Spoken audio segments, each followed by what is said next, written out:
My name is Mike McDougall. I'm the director of Reshaped, and this is Matt Hames. Yeah, so we just made a little film based on the history of surfboard production.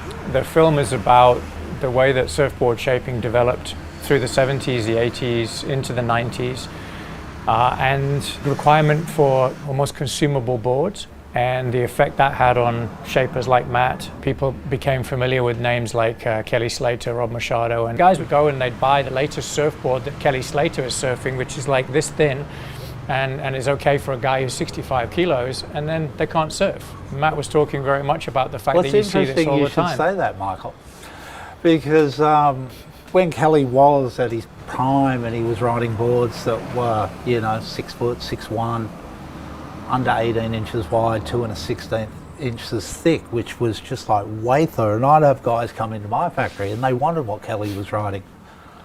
And I'd just actually lie and go, yeah, I can do that for you, and just make it like 3/4 of an inch wider, thicker. And they'd come back and tell me it was the best board they ever had. So, What I'd like people to get from this film is an appreciation of what's involved in making surfboards, and also the encroachment of machine technology.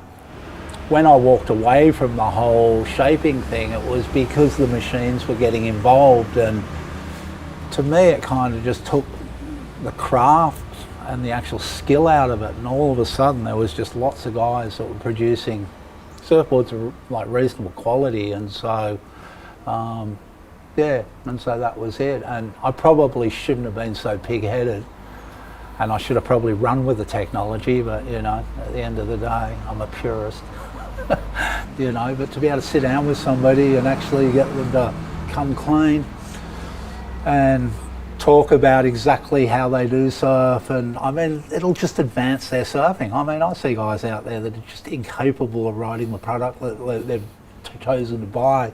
One of the elements of the film we're focusing on is that relationship between the shaper and the surfer. So Marlon Gerber was a kid living next door to Matt. At the time, I didn't really know how lucky I was having a shaper next to my house, Not many kids had that, especially in Bali at that time. Matt was able to give him an old board, get him going, get him into a team.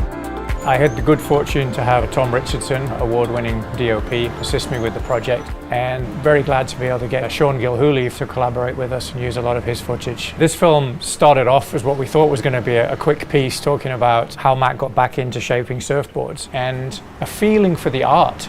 And then we realized this is a really poignant story about Matt's life, and then looking forward as to how does art and machinery and technology and AI go forward in the future. So the film is doing the film festival circuit at the moment. We had 3 wins already, and it's still early in the season. And then for local community here, we're doing the premiere on the 8th of September, and that's at Ulu Garden.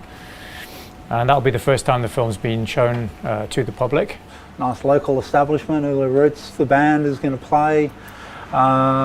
Everybody's welcome. Just come on down, have a few beers or soda water or whatever you want, and grab a bit of food and support a local business and a really great project.